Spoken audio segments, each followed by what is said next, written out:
Shalom, my name is Joseph Shulam, and I'm continuing the mind candies that we put on the Facebook of Netivyah, and you're free to copy them, to share them, whatever you want, because they're unusual teachings that are, in my opinion, important for our time. Today I want to share a very interesting and special mind candy. The title of the mind candy is Being Zealous for the right things of God. I'm going to read the text, a little bit larger portion of the text than that one that I want to concentrate on, and it's from the letter of Paul to Titus, his disciple, from chapter 2, verse 11, and I'm going to read to verse 14. For the grace of God that brings salvation has appeared to all mankind, teaching us that denying ungodliness and worldly lust, we should live soberly, righteously, and godly in this present age, looking for the blessed hope and glorious appearing of our great God and Savior, Jesus Christ, who gave himself for us that we might redeem us from every lawless deed and purify for himself his own special people, zealous for good works.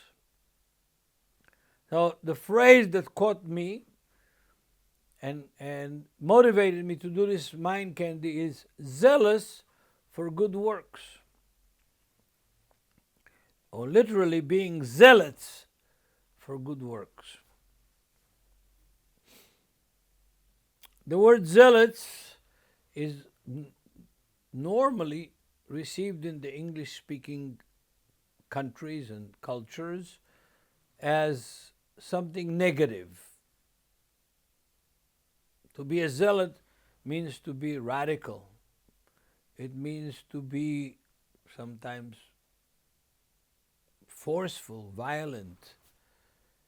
It means to be on the side of the nonconformist, on the side of the rebellious, on the side of the militant, on the side of the aggressive, to be a zealot. But this phrase here, used in the letter of Paul to Titus, chapter 2, verse 14, tells us that the Messiah, Christ, who gave himself for us, that we might redeem us, that he might redeem us from every lawless deed and purify for himself his own special people, that means us, to be zealots for good works. This idea of being zealots for good works is, we say in Hebrew, aliyah vekotzba. It is the fat tail of and furry tail of a fat lamb, but it has a thorn stuck on it. Has a thorn in it, and it means it got a thing and the opposite married together linguistically, being a zealot for good works.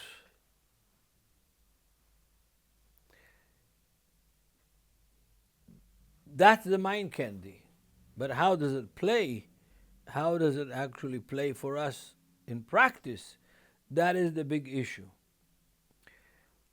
We are reminded by the Apostle Paul that we are chosen, that we're a special people, that we are designed to stay away from the worldly values and principles by which the world conducts itself.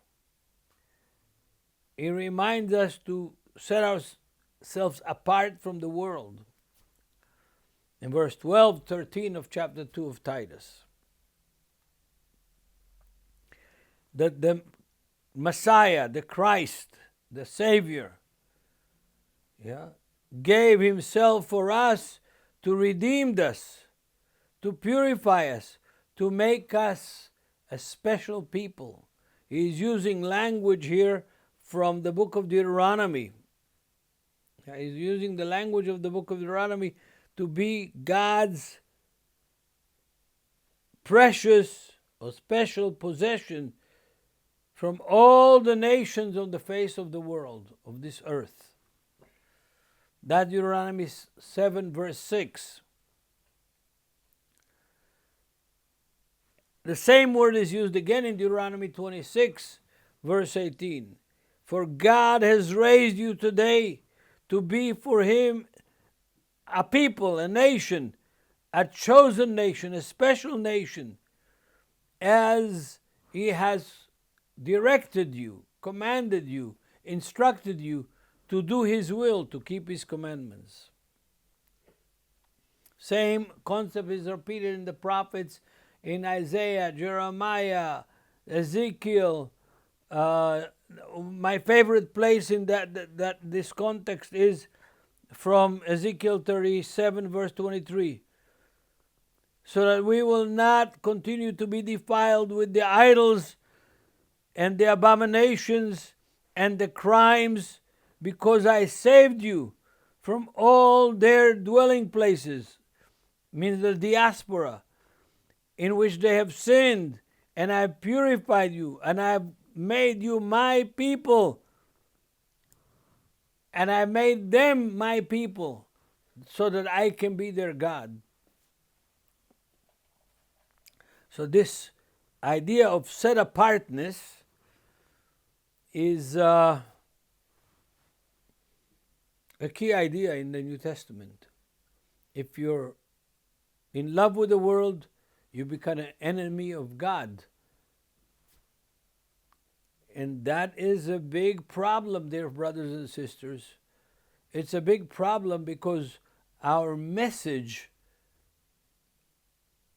of redemption, our message of being a different nation, a different people, a different community from the world, is a central message of the New Testament.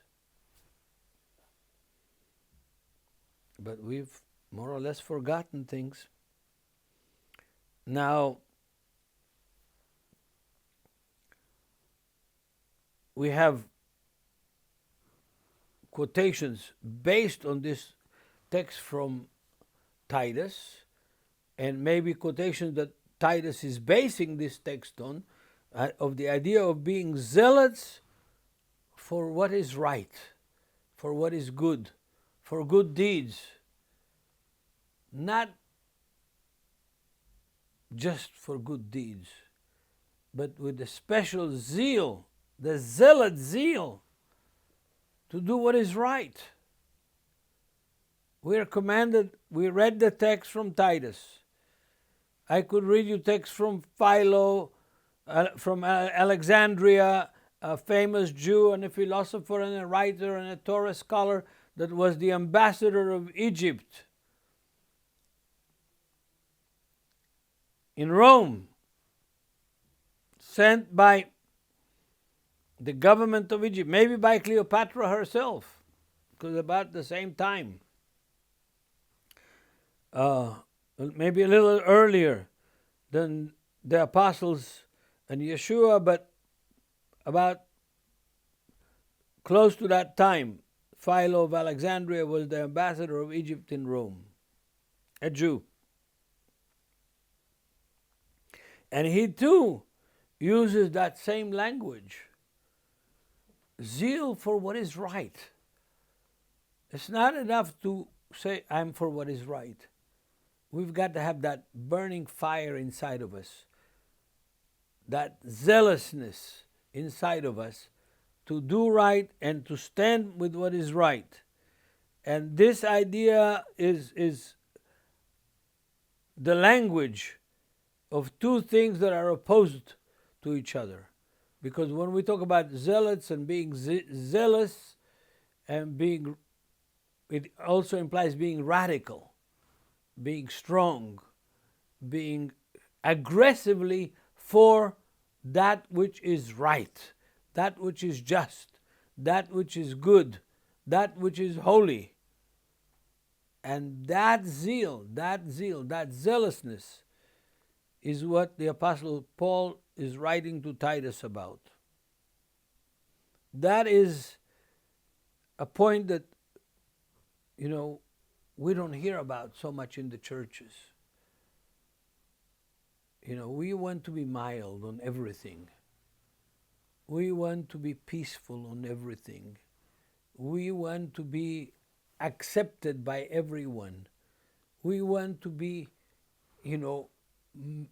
mixed up or compromising with the culture that is around us so that we can be PC, politically correct, and not be,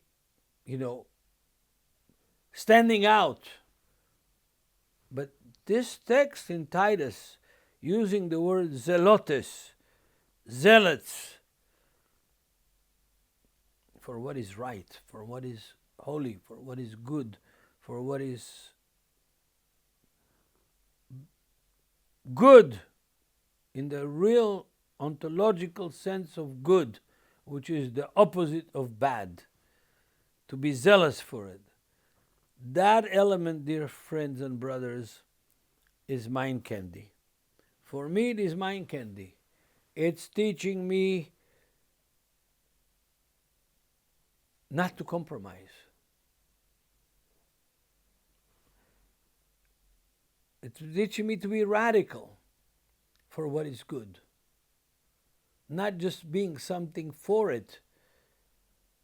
Not going to a football game and watching my team and just sitting there and twiddling my thumbs. I am for my team. No. Standing there and jumping and screaming and shouting and cheering and encouraging everybody that is around me to be for my team.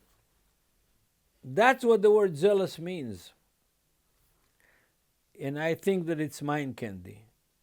It's something that when I read it and I saw the Greek, that it uses the word zelotes, zealots, not just for something, but strongly convicted, strongly committed, strongly willing to stand for it, strongly willing to do it at all cost.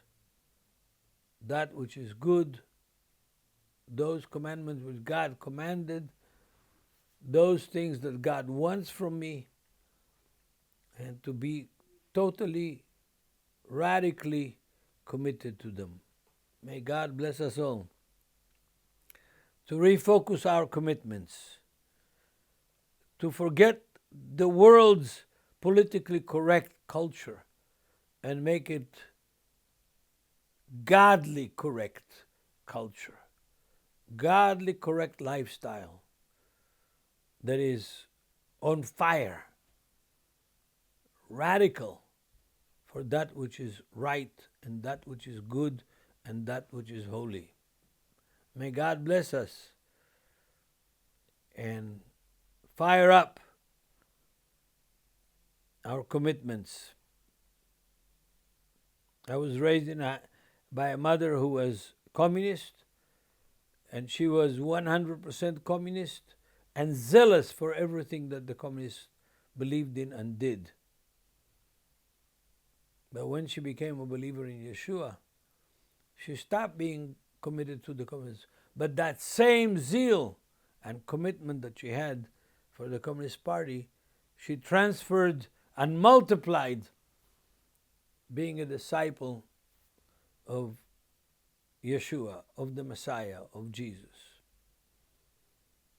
She was much more committed than I was in the 1960s as a young man who was educated, university student, committed but not zealous. Now I want to recommit myself with that same zeal, the same fire inside and around me that will be infectious to everybody that meets me and shares with me and gives me a chance to share with them my life, my time, and my love. In Yeshua's name, Amen.